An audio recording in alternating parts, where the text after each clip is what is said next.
How's it going, everyone? College Lefty, and in this video I'm going to be explaining the PCI penalty in MLB The Show 22, so let's go ahead and get right into it.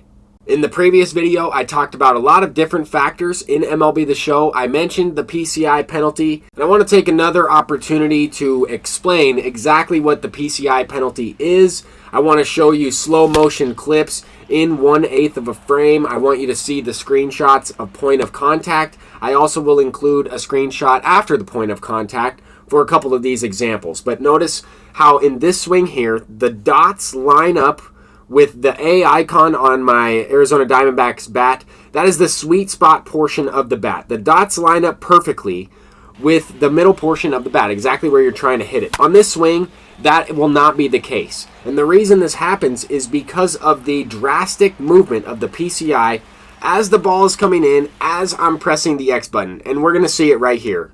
The pitcher breaks his hand with the baseball from his glove. I have the PCI sitting inside, and as I move it up, I move it down at the last second. But if you notice with this screenshot, the bat does not line up in the same way that it did with the Mike Trout swing. And that is because of my user input moving the PCI as I'm pressing the X button as the pitch is coming in. You can see that the bat is way above those diamond pixels. And I am late. I'm on the later side of good on this swing. When you have the PCI penalty activated, there's a lot more randomness that takes place. I'm going to show you a different example with Cody Bellinger on a pitch in a different location where he's swinging completely left of the PCI instead of up. And this has to do with your swing timing. It also has to do with where you're moving the PCI from. I'm sitting inside here, I move it up, and you will see in this slow motion clip that the PCI sticks in that spot. I don't move it up and down at the last second. I call that a double reaction. And I've talked about it in my hitting tips videos. I've talked about this PCI penalty for many years. But it's very difficult to explain. It's very difficult to notice that on this swing, the PCI does not move. The barrel of the bat lines up perfectly with the dots, and we're about to see it. Another thing to keep in mind is that Cody Bellinger does not have any active live series quirks. Ronald Acuna has the dead red quirk, which is going to help the PCI stick in this location on this fastball as I'm drastically moving it towards the ball pixel and pressing the swing button at the same time. We just saw it in slow motion. Here you can see the screenshot of point of contact. In this next situation, we watch this in real time. We take a look at the feedback, and we don't think anything of this.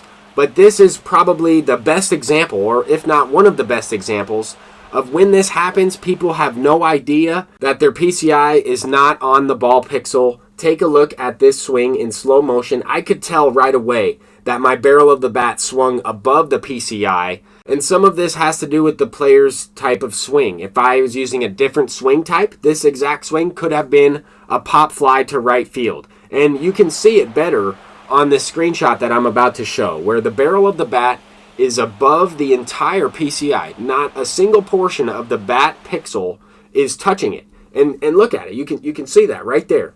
The PCI diamonds are below the baseball. The barrel of the bat and the A icon, the sweet spot of the bat, match up with the ball pixel at least a little bit. That's almost off the end. If you're looking at it in terms of realistic baseball and where you would want to hit the ball, you would want to try to catch the bottom half of it. You're trying to get that launch angle, hands out in front. That will create backspin, and you will launch that baseball out of the park. But in the video game, these types of things play a little bit differently.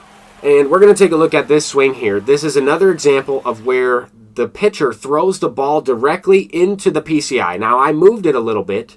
JT Realmuto does have a couple of active quirks, I want to say. I haven't used him a ton, but I am moving the PCI a little bit. And you have to remember, the developers said it themselves, that the PCI does not represent the bat. It represents where the hitter is looking. If you're thinking about this logically, if the pitcher throws the ball directly where I'm looking, I'm going to get the best swing animation. I'm more likely to hit a perfect hit. There will be less randomness involved. And some of that randomness happens to be generated by the opposing pitcher.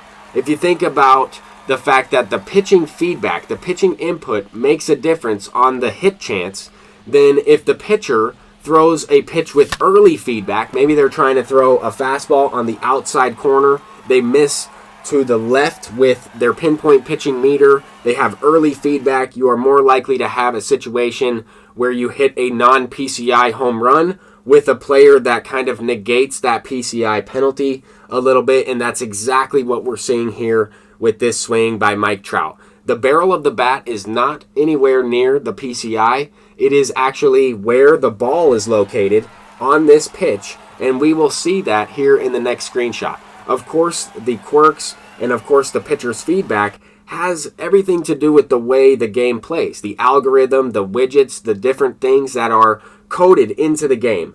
Am I making a good swing here? No. Do I understand why this is happening? Absolutely. And this is the way the game works, right? I didn't create the game. I think this is actually a pretty incredible feature that nobody really knows about. But you can honestly see that Mike Trout, his barrel of the bat is matched up with the ball pixel. The PCI is still in the, top left portion of the strike zone.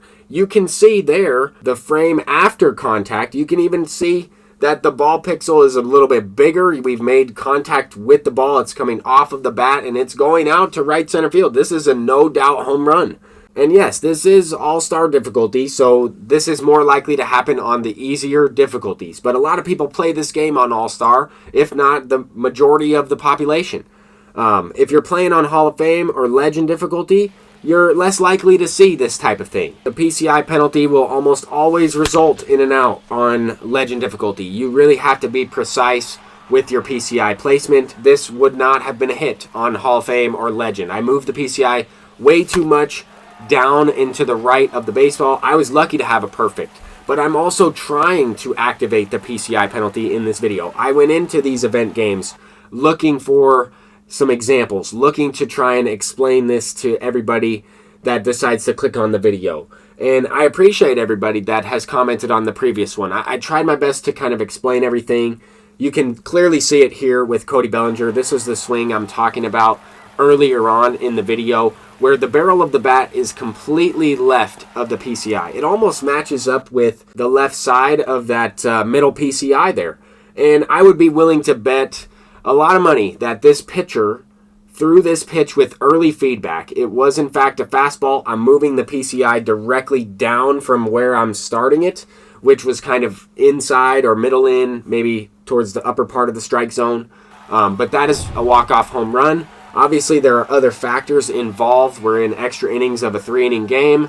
The stamina is definitely affected. That was Rob Dibble's second inning of work, as you can see there. 1 1/3 innings pitched. And a couple games later, I was able to finish off the event, earn 50 wins, and unlock this Big Dog Choice Pack. But you have to understand that this is in the game and that this is going to happen against you. People are going to hit home runs like this and earn base hits with very early timing and off PCI home runs and things like that. Some of it has to do with the PCI penalty, but I wanted to try and explain that as much as possible. Some additional information, something that I'm not quite sure if I should recommend because I don't know what's going to happen.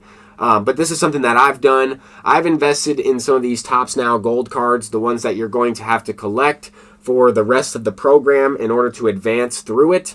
We're going to get that Andre Dawson. I also think we're going to get an April Player of the Month, Jose Ramirez, and he might go for a lot of stubs. So you might want to invest in some of these gold cards. I know their prices have kind of already fluctuated.